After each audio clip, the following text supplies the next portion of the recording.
네, 덴마크에서 체포된 정유라 씨가 불구속 수사를 조건으로 자진 귀국 의사를 밝혔지만 특검은 범죄자와의 협상은 없다는 입장을 밝혔습니다. 헌재는 오늘 첫 변론기일을 열면서 박근혜 대통령 탄핵 심판이 본격적으로 시작될 예정인데요. 오늘 두 분의 전문가 모셨습니다. 최창렬 용인대 교수, 허성우 국가디자인연구소 이사장과 자세한 이야기 나눠보겠습니다. 안녕하세요. 안녕하십니까. 안녕하세요. 어서 오십시오.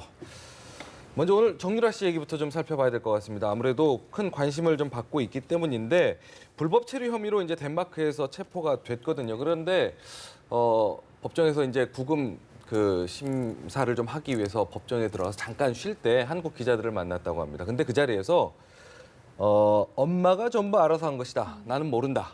뭐 이런 식의 취지로 얘기를 했다고 하거든요. 어떻게 좀 보시나요? 정유라 씨 입장에서는 그게 최상의 아마 방어 논리일 것 같습니다. 왜냐하면은 본인이 제가 봐도 이게 지금 할 수 있는 상황들이 어머니를 그러니까 최순실 씨 어머니를 통해서 예. 자기 일들이 일어났잖아요. 그런데 특검에서는 제명이 뭐냐면은 공무집행방해입니다. 예. 공무집행방해인데 그 공무집행방해가 성립되려면은 본인이 직접 그 의사 행위가 있어야 되는 거 아니겠습니까? 그러다 보니까 그거는 제가 볼 때 되게 어려운 것 같고요. 그리고 지금 그 특검에서 지금 이제 그 적색 수배령을 내렸지 않습니까? 예. 그것은 뭐냐면 덴마크나 유럽 같은 데는 굉장히 개인 인권을 굉장히 존중하거든요. 그러다 보니까 이 정유라 씨가 지금 이제 체포됐다 하더라도 네. 체포됐지만은 과연 적색 수배 요건에 맞춰서 국내 소환을 해야 되는데 적색 수배 요건에 과연 맞느냐 하는 부분은 이 부분은 굉장히 또 그 저 덴마크에서도 굉장히 아마 법리 논쟁이 있을 가능성이 높아요. 네. 그렇기 때문에 제가 볼 때는 뭐 지금 이제 정유라 씨가 자기가 모든 것이 이제 엄마한테서 이루어졌고 자기는 죄가 없다. 네. 엄마가 시켰기 했기 때문에 나는 거기에 따른 것밖에 없다. 이렇게 지금 나오지 않습니까? 예. 저렇게 됐을 경우에 과연 그 적색 수배 요건에 정유라 씨가 맞느냐 하는 부분에 대해서는 굉장히 좀 논란이 지금 있다. 특히 이제 적색 수배 요건이라서 결국은 뭐냐면은 뭐 마약이라든가 뭐 범죄 아주 그 흉악범이라든가 뭐 경제사범이라든가 이런 부분들이 요건에 갖춰져 있는데 정유라 씨가 지금 특별한 지금 그 범죄 요건을 갖춘 게 없어요. 지금 우리가 봐도 그냥 뭐 공무집행방해 이렇게 했는데 과연 그게 공무집행방해라는 죄가 그 덴마크 법정에서 그게 해당이 될지 이제 그렇게 됐을 경우에는 제가 볼 때는 그냥 특검에서는 어쨌든 정유라 씨를 그 한국에서 소환해서 네. 최순실 씨를 엄마를 압박하기 위해서 엄마가 모든 것도 지금 부정을 하고 있지 않습니까? 네. 죄를 그러다 보니까 제3자 뇌물죄까지도 지금 모든 것을 부정하고 있다 보니까 그래서 정유라 씨를 딸을 정유라 씨를 압박해서 소환해서 빨리 소환해서 뭔가 최순실 씨의 어떤 그 범죄 혐의를 그 좀 자백받으려고 하는 그런 좀 의도가 좀 숨겨 있지 않았나 좀 네. 그래 보고 있습니다. 저희가 오늘 오전에 나온 소식에 의하면요. 일단 정유라 씨 신병이 확보가 됐기 때문에 일단 인터폴에 요청됐던 적색 수배는 발부가 보류됐다는 점을 저희가 좀 전해드리도록 하겠습니다. 일단은 어제 이제 정유라 씨가 체포가 되면서 사건이 이제 어떻게 좀 전개가 될지 주목이 되고 있는데 좀 어떻게 보셨습니까? 정유라 씨는 아주 중요한 뭐 피의자로 전환될 가능성이 높다고 봐요. 만약에 예. 귀국하게 된다면 지금 잠깐 보도에도 나왔습니다만 만약에 이제 불구속을 한다면은 자신의 이제 아기 때문에 귀국할 용의가 있다라고 그랬는데 그건 말이 안 되는 거죠. 뭐 그런 상황을 봐줄 수 있는 상황은 아닌 거고. 네.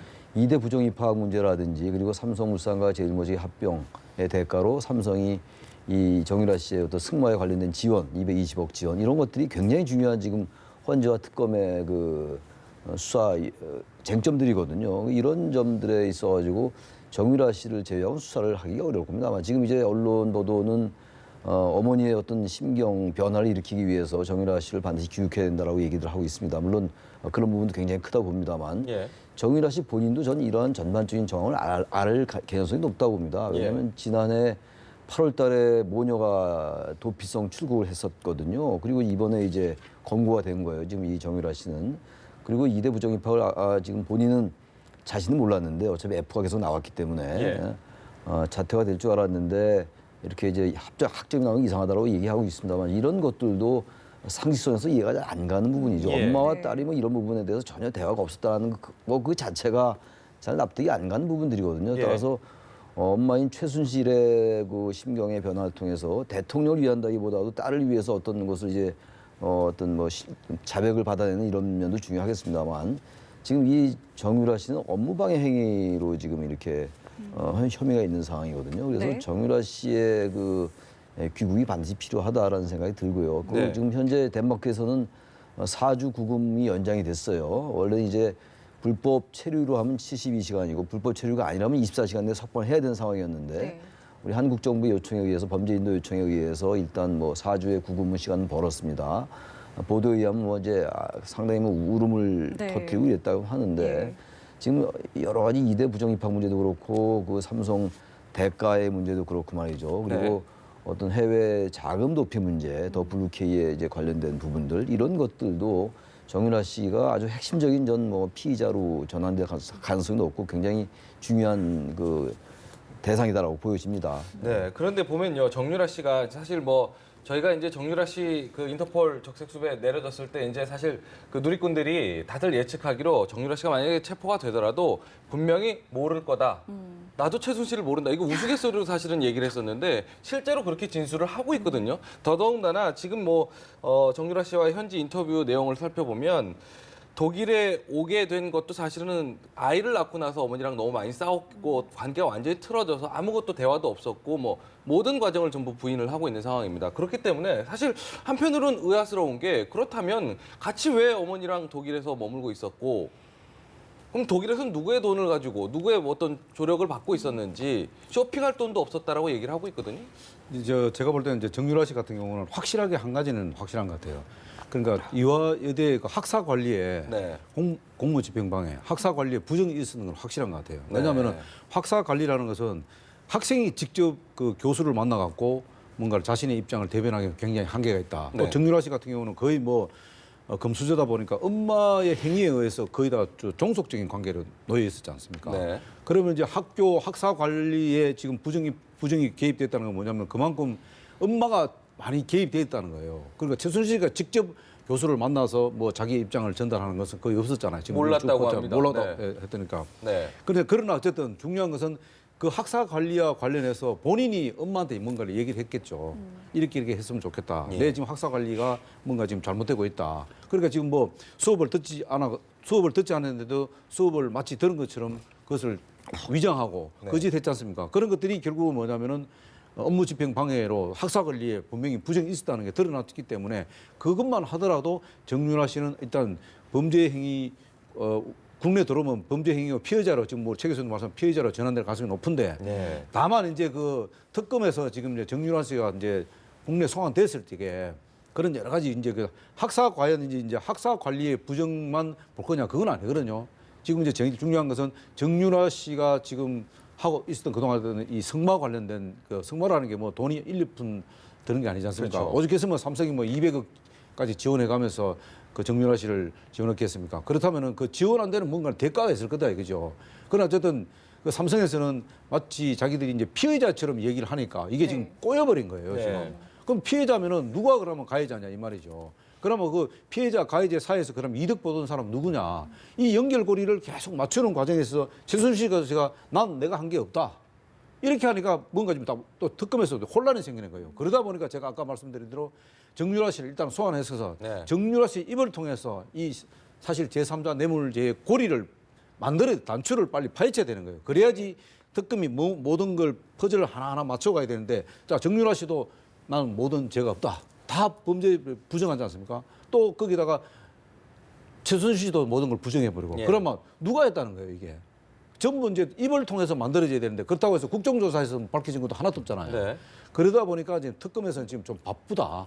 바쁘다 보니까 결국은 어쨌든 지금 최소한 지금 정유라 씨라도 빨리 국내에 소환시켜서 정유라 씨를 압박해서 정유라 씨와 관련된 모든 이야기를 듣다 보면은 그 예기치 못한 얘기가 나올 수 있거든요. 사실 뭐 정유라 씨가 저도 뭐 방송을 통해서 이렇게 보면은 좀 약간 좌충우돌하는 그런 성격이 같아요. 그렇다 보면은 그 특검이 생각지도 못했던 어떤 그 뭐랄까 증거라든가 사실관계 이런 것들을 유도내릴 수도 있지 않겠나. 그것이 결정적인 단서를 제보할 가능성이 높다. 그래서 정유라 씨를 빨리 지금 불러들이려고 하는 거 아니냐. 이 정유라 그런 씨가 거짓말을 하고 있을 가능성이 높다라고 제가 보는 이유가 예.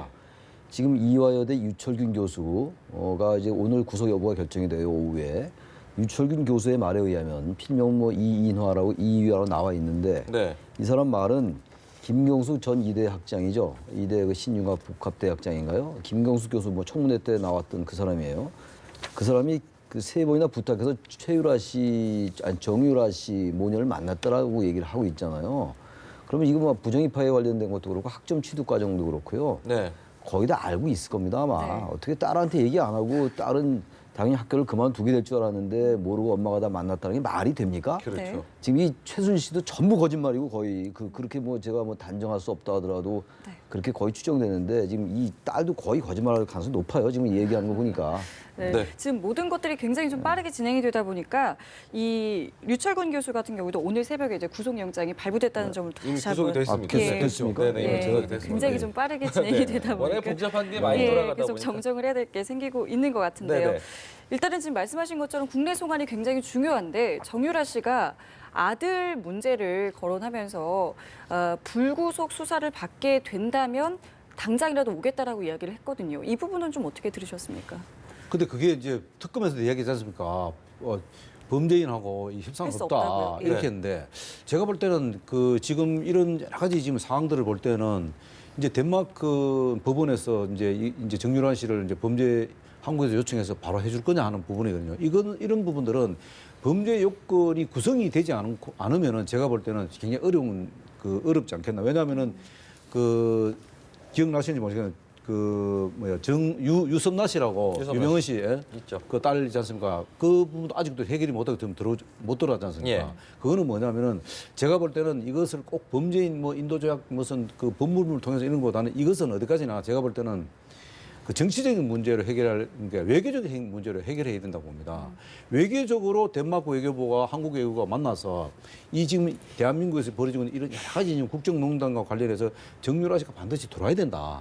그런 논리를 설득해서 돌아야지 범죄 문제를 자꾸 덮어 씌워서 들어가면 이게 덴마크에서도 굉장히 개인 인권 아무리 외국인이라 하더라도 범죄 요건을 갖추지 않으면은 그걸 수용할 수가 없거든요. 그렇게 되기 때문에 오히려 이런 부분들은 외교적으로 집중하는 게 낫다. 그래서 특검이 자꾸 범죄인하고는 뭐 협상할 수 없다. 이런 아주 용어보다는 외교적인 노력을 통해서 빨리 정말로 특검이 그 얘기를 들으면서 저는 그게 정말 특검이 정유라 씨를 정말로 데리고 오려고 하는 건지 이런 좀 의심을 사실 저는 좀 들더라고요. 이게 왜냐하면 법무부를 통해서도 중요하지만 외교적으로도 굉장히 필요하다 이 부분은. 그래서 어쨌든 하루라도 빨리 지금 송환하는 게 목적이기 때문에 그래서 특검은 이것이 맞아요 무슨 범죄인과의 어떤 이게 협상의 대상이 아니다라고 이렇게 딱 잘라서 얘기할 게 아니고 예. 어쨌든 국민들의 관심은 정유란 씨가 왜 자꾸 외국에 저렇게 자꾸 있도록 내버려 두느냐 하는 게 지금 국민들의 관심이거든요. 빨리 하루라도 송환을 하기를 바라고 국민들이 있기 때문에 그런 측면에서 볼 때는 어쨌든 특검도 좀 이렇게 유연성을 갖고 또 외교부를 통해서 협조 요청도 할 필요가 있다. 저는 그렇게 그래서 이제 봅니다. 덴마크와는 범죄 인도 조약이 좀 돼 있죠. 맺어져 있기 때문에 들어올 수가 있는데 사실 정유라 씨가 거기서 이제 거부 소송을 걸었을 경우가 문제가 되는 게 아닌가 이런 싶은 생각이 제가 들긴 이런 게 하네요. 있어요. 죄송합니다만 이게 자칫하면 정유라 씨가 어떤 법적 조례를 받고 정치적 망명을 요청했을 경우에 이 복잡해집니다. 뭐 그런 이게 이야기도 상황이. 함께 나오기도 예, 예. 했었죠. 그래서 이런 부분이 있기 때문에 최순실 씨가 그래서 외교적으로 빨리 풀어야 된다. 최 씨가 지금 구속이 돼 있는 상태잖아요. 예. 그리고 지금 계속 여러 가지 수사를 받고 있는 상황이기 때문에 저는 아까 말씀하신 유병원 딸 유섬나, 네. 유섬나의 경우처럼 될 가능성은 전 상대적으로 낮다고 봐요. 예. 그리고 지금 본인도 어쨌든 불구속을 전제했습니다만 불구속이 된다면 입국하겠다라고 얘기하고 있는 상황이고 네. 또 이경재 변호사도 지금 최순실 씨 변호사죠. 입국하는 쪽이 낫다는 쪽으로 설득하고 있는 걸로 알려지고 있어요. 예, 그래서 지금 정부도 노력하고 있고 덴마크 경찰이 체포할 때도요. 그런 것들 충분히 감안해서 체포했다고 그럽니다. 그래서 저는 정부가 노력에 따라서 귀국할 수 있다고 보는데 네. 이번에 정유라 씨와 최순실 씨가 결국은 핵심입니다. 이번 사안 대통령을 제외하고는요. 예. 그렇다면 정유라 씨의 이 귀국은 당연히 돼야 될 것이고 또 하나 아까 불구속 문제를 말씀하셨는데 불구속해서 수사한다라는 것을 정부가 보증하고 귀국하게 할 수는 없어요. 그렇게는 말이 안 됩니다. 그렇겠죠. 지금 네. 만약에 들어와가지고 입국해가지고 귀국한 다음에 불구속 상태로 가서 증거인멸 다 하고 지금 거의 거짓말로 느껴지는 상황인데 이건 특검으로서는 당연히 그렇게 얘기할 수밖에 없을 겁니다. 네.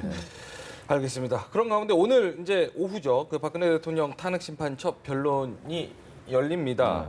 일단은 뭐 박근혜 대통령 나오지 않겠다는 불출석 입장이죠. 이미 밝힌 네. 상황이기 때문에 오늘 어쨌든 뭐 처음 변론기일이기 때문에 여러 가지 뭐 많은 이야기를 나누지는 않겠지만 어떤 이야기가 좀 나눠질까 싶어요. 지금 대통령의 그 이제 직권남용 쪽에 가장 초점이 맞춰질 거예요. 아마 네. 지금 헌재가 그 쟁점을 5가지로 정리해 놨잖아요. 지금 탄핵 사유를 네. 그 중에서 뭐 국민주권, 법치주의 위반, 뭐 저기 생명권 보호 의무 위반 여러 가지 있는 중에서 이 부분이 굉장히 큰 거로 돼 있어요. 대통령 직권남용이.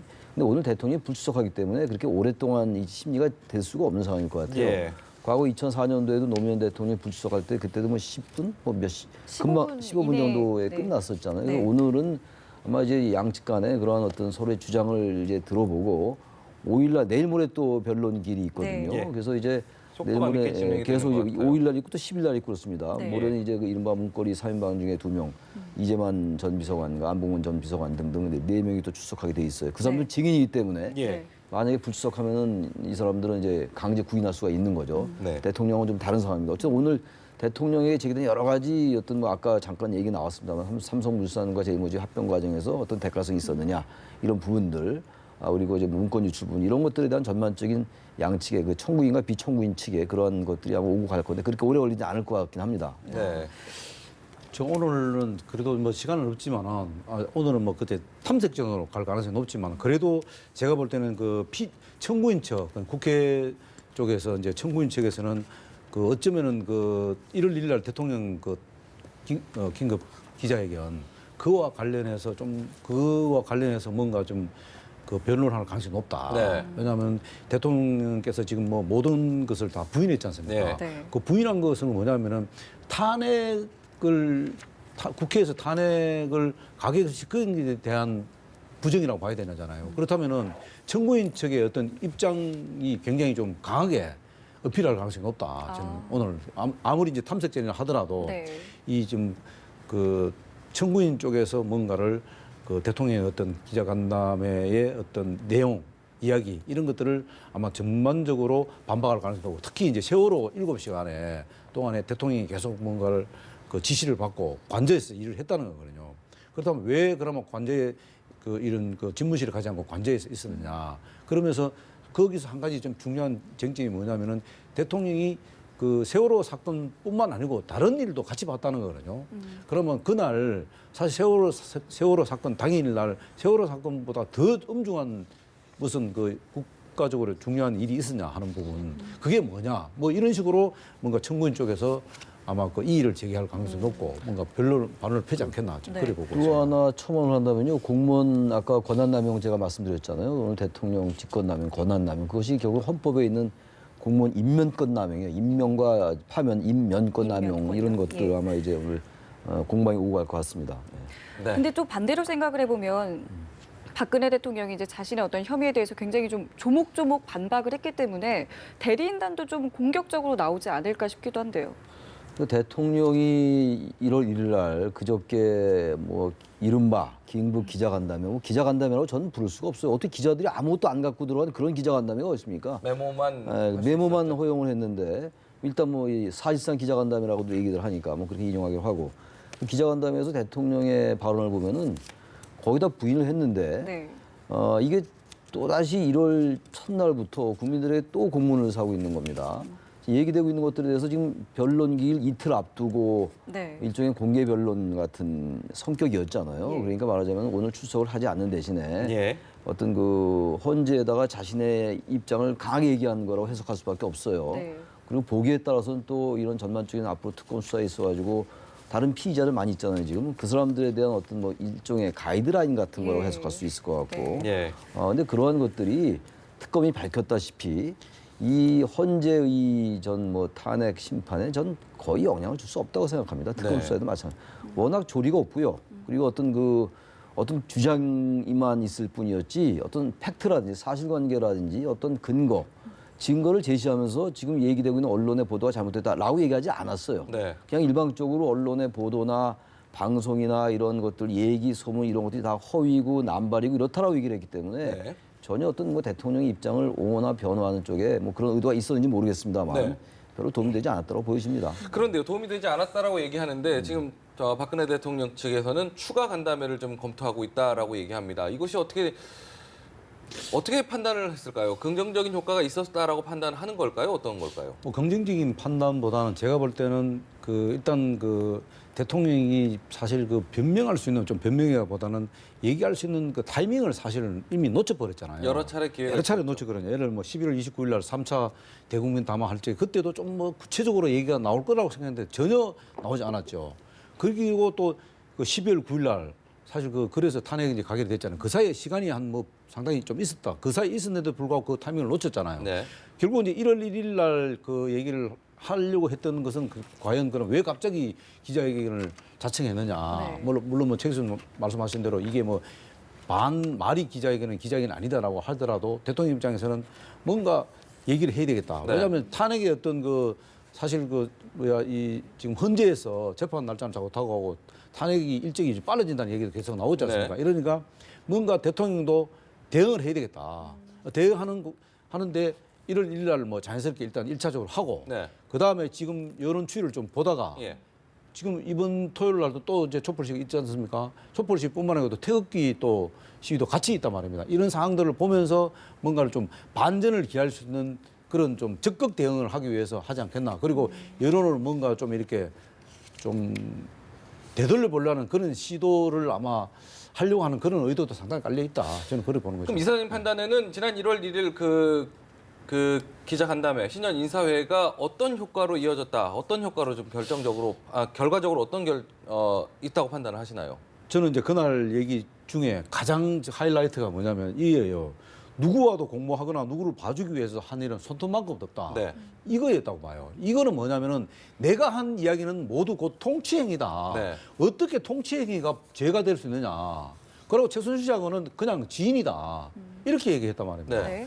그래서 이제 앞으로 이야기했다는 것은 헌재에서도 아마 그대통령 변호인단이 여기에 초점을 맞춰서 아마 주장할 가능성이 높다. 네. 그래서 이 상황들을 좀 더 지켜보면서 헌재 지금 이제 5일 날하고 지금 10일 날 두 번 지금 변론 남아 있잖아요. 네. 네. 그때 아마 주력을 하고 그리고 나서 한 번 더 할 가능성이 높다. 네. 그런데요, 이제 특검 측에서 원래 애초에 이런 그 대통령의 기자간담회가 있은 이후에는 특별히 입장을 안 하지만 추후 입장을 좀 밝히겠다라고 얘기했는데 아직까지 나오지는 않았지만 공식적으로는 안 나왔지만은 굉장히 그 내부에서는 불편한 기류가 좀 감지가 됐다라고 하더라고요. 고위 관계자 말에 처음 박근혜 대통령 전혀 관여 안 했다, 신경 안 썼다라고 얘기하더니 통치행위였다. 이 말이 바뀌는 것 아니냐 이렇게 지적을 좀 하고 있거든요. 분명히 조만간에 어떤 공식 입장을 내놓을 텐데 어떤 식으로 좀 내놓을까요? 그날 여러 가지 사안에 대해서 부인을 했잖아요. 그리고 세월호 7시간에 대해서도 관저에서 계속 체크를 했다 이런 얘기를 했는데 예. 그런 부분들은 어쨌든 자신의 입장을 옹호하는 건데 변호하는 건데 KD 코퍼레이션 이런 얘기가 나왔었잖아요. 그 중소기업 지원 문제. 이럴 땐 또 지원을 사실상 또 시행을 했어요. 그런 점은. 그러니까 어떻게 보면은 그날 그저께입니다만 그저께 했던 그러한 것들이 불리하게 작용되는 면도 분명히 있어요. 보니까. 예. 아주 정교하지 못했다는 겁니다. 아까 지금 통치 얘기 나왔는데 예. 전반적인 이러한 행위들이 국정 철학과 소신에 따른 것이었다. 따라서 이것이 법률의 판단 대상이 아니다라는 입장을 얘기하고 싶었던 것 같아요. 탄핵 사유는 아니다라는 거죠. 그냥 통치 행위이기 때문에. 그렇죠. 그러나 잘잘못에 대한 정치적 평가는 다르더라고요. 삼성물산과 제일모직 합병의 대가로 이것도 전부 특검이 엮은 거다 이런 말도 하고 그랬어요. 네. 예. 그리고 세월호 7시간도 마찬가지로 전부 이제 체크를 하고 있었다 이런 얘기들인데 앞뒤가 너무 안 맞습니다 지금. 그리고 그 중소기업 지원한 것도 사실은 그게 힘이 없는 기업이라서 그렇지 능력이 실력이 있는 기업이었다 이러면서 어째서 사실상 그 지원한 것을 시인한 폭이 됐고 말이죠. 예. 이렇기 때문에 추가 간담회가 얼마나 있을지 또 진짜 있을지 모르겠습니다만 이런 것들은 국민들의 민심과 너무나 동떨어져 있는 거다라는 생각이 들어요. 그래서 저는 이런 것들을 앞으로 하지 않았으면 좋겠어요. 한다 하면 정말 정식으로 기자회견의 형식을 갖춰서 기자들이 질문하고 또 받아 적고 이런 모습이 있어요. 기자들이 직무정지 상태에서는 근데 사실 그리고 또 하나 어렵잖아요. 직무정지 상태에서 자신의 입장을 변호할 수 있죠. 네. 그건 뭐 어쨌든 권리가 있는 거죠. 방어권 행사할 수 있는데 기본적으로 청와대의 공식 라인을 동원해서 했던 것이기 때문에 이것은 적절하지 않습니다. 네, 부적절한 것이고 그리고 또 하나 제가 또 하나 아까 말씀드린 그 연장인데 기자들 완전히 무장해제 시켜놓고 그리고 청와대가 사진 찍게 하겠다. 그런 법이 어디 있습니까? 지금껏 여태까지 있고 이 사안이 아니라 하더라도 대통령에게 제기된 여러 가지 문제 중에서 불통행이 얼마나 제기됐었어요. 네. 그 많은 불통 때문에 여기 이런 문제가 생긴 일단의 원인도 됐다고 보는데 네. 결국은 또 1월 1일 새벽부터 이렇게 기자들을 완전히 그 아무것도 갖고 들어오지 못하게 하는 불통의 전형이다. 이런 말씀 드리지 않을 수가 없습니다. 네. 제가 그 한말 아까 이제 통치행위라고 말씀드렸잖아요. 네. 그 통치행위라는 건 사실에 보면 구체성을 결여되어 있는 거예요. 통치행위라는 자체가 관념적인 거예요. 그렇기 때문에 통치행위는 절대로 구체적인 이야기가 나올 수가 없어요. 아까 뭐 그 제3자 뇌물죄와 관련해서 삼성물산하고 제일모직 합병하는 과정에서 그 통치행위라는 것은 그 구체성을 띠면은 통치행위가 될 수가 없어요. 네. 그렇기 때문에 통치행위라는 것은 굉장히 포괄적인 이야기이기 때문에 제가 볼 때는 앞으로 지금 이제 1월 1일 날 기자간담회 하는 걸 쭉 지켜보면서 느낀 게 뭐냐면은 결국은 통치행위라는 것은 대통령이 아마 가닥을 잡은 것 같아요. 모든 것 통치행위로 몰고 갈 수밖에 없다. 왜냐하면 통치행위라는 것은 구체성을 띠면 통치행위가 될 수가 없어요. 네. 그러다 보니까 모든 것을 통치행위로 간다. 근데 다행히 좀 문제가 뭐냐면요. 그 헌재에서 이런 이야기 됐잖아요.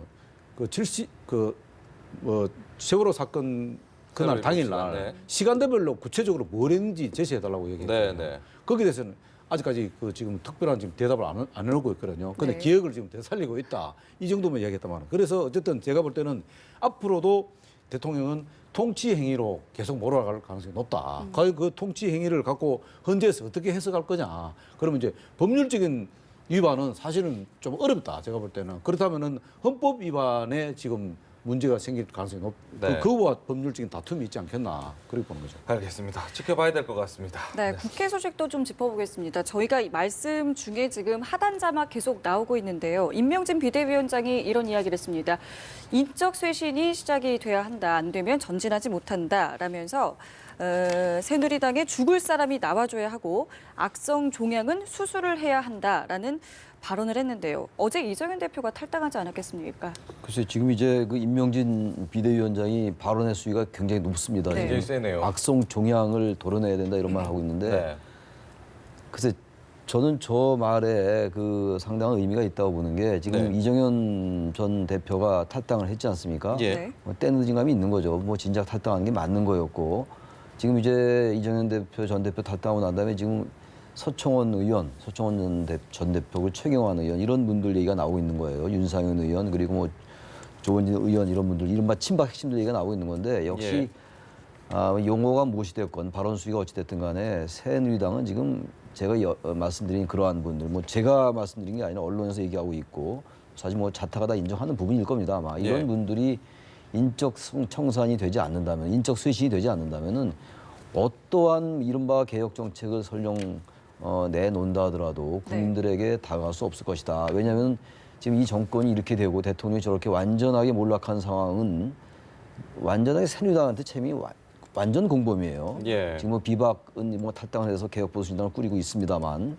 특히 남은 이 친박 핵심들은 완전하게 대통령의 그런 것들에 대해서 묵인 방조 어떤 면에서부터 적극적으로 옹호하고 이렇게 방어막을 쳤던 분들이기 때문에 네.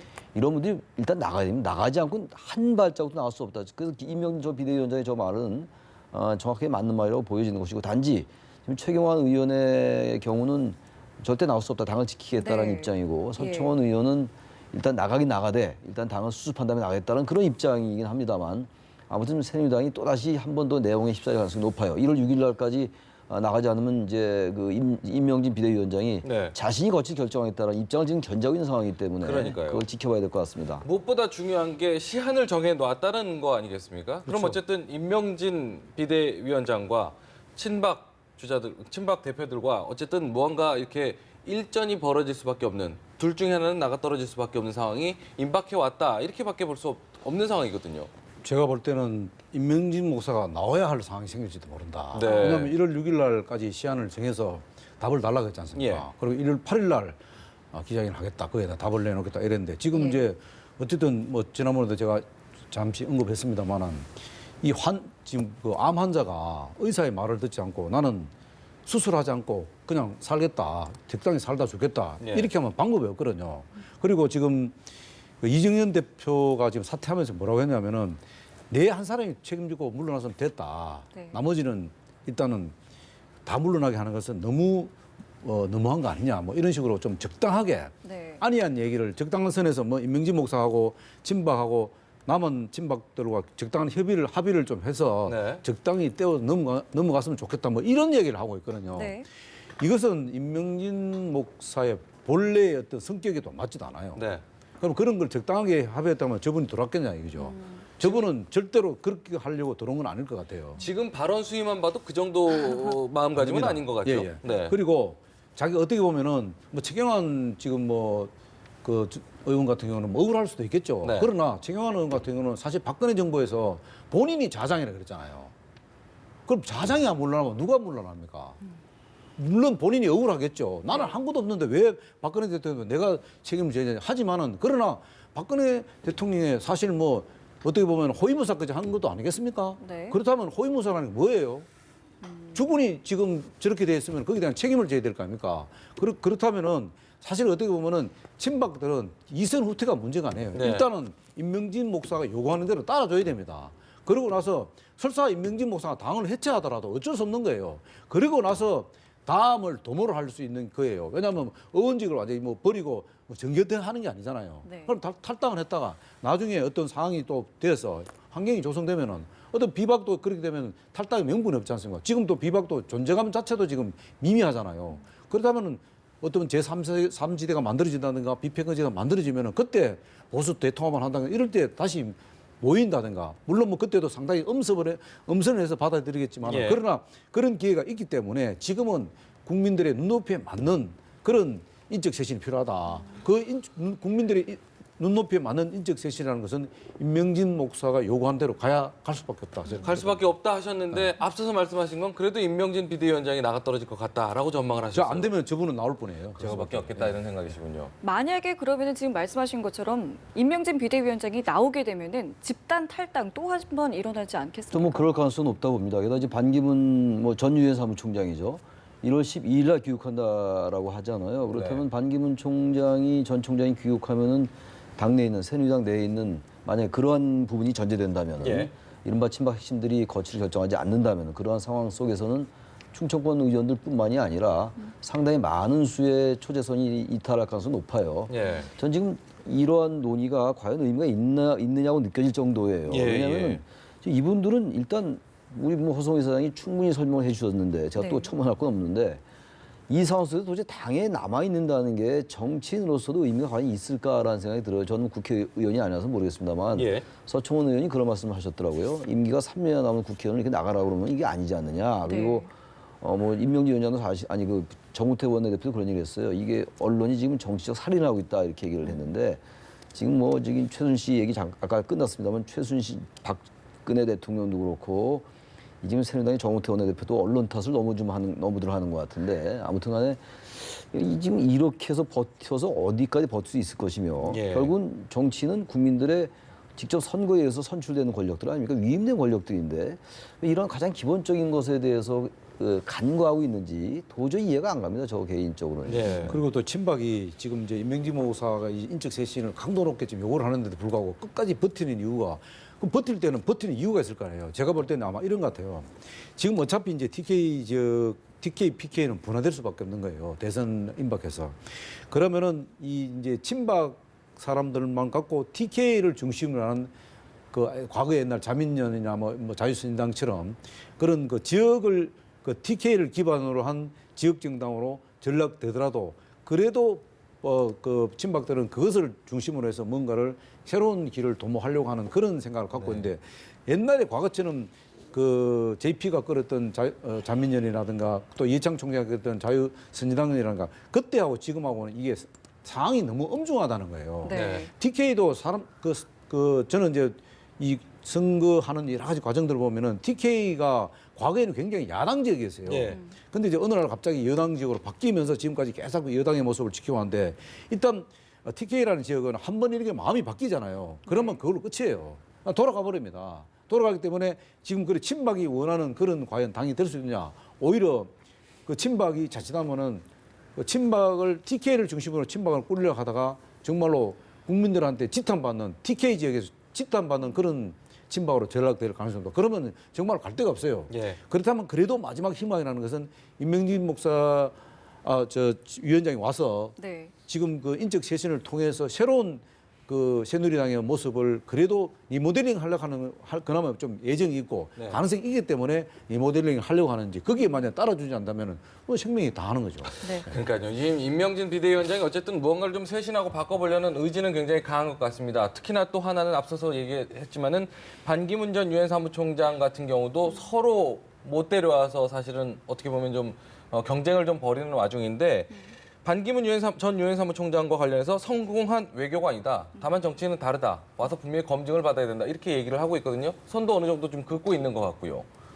지금 무슨 뜻으로 해석을 해야 반기문 될까요? 총장에 대해서는 뭐 새누리당이나 지금 이 개혁보수신당이라고 얘기하죠. 가칭 개혁보수신당도 일단 뭐 유치 경쟁을 벌이고 있다라고 하는데 지금 이제 임명진 위원장의 말은 이제 상당히 사뭇 달라요, 결이. 네. 그래서 새누리당 입장에서 볼 때는 이 지금 반기문 총장에 집착하지 않겠다라는 의미 같긴 한데 그것이 인적 청산과 연관되어 있는 것 같아요. 만약에 예. 새누리당의 지금 그 친박 핵심이라는 분들이 계속 당에 남아 있는 한 예. 반기문 총장이 들어오는 것 자체가 의미가 사실 없어요. 그리고 반기문 총장이 들어올 리도 없습니다. 그 네. 당에 전 총장이 들어올 리도 없기 때문에 그런 부분들 의식하고 만약에 친박 핵심이 물러나지 않을 경우를 상정해서 저런 말을 한 것이 아닌가라는 예. 생각이 좀 듭니다. 좀 더 구체적으로 네. 말씀해 주신다면요. 기본적으로 만약에 친박 핵심이 그 자리에 계속 있으면 네. 반기문 전 총장이 새누리당으로 안 올 거 아닙니까? 네. 그 설령 친박 핵심이 설령 인적 청산을 해서 나간다 하더라도 제가 보기에는 반기문 전 총장이 새누리당의 그 둥지를 틀 가능성이 없거든요, 거의. 네, 네. 그래서 그러한 것들이 이미 예상해서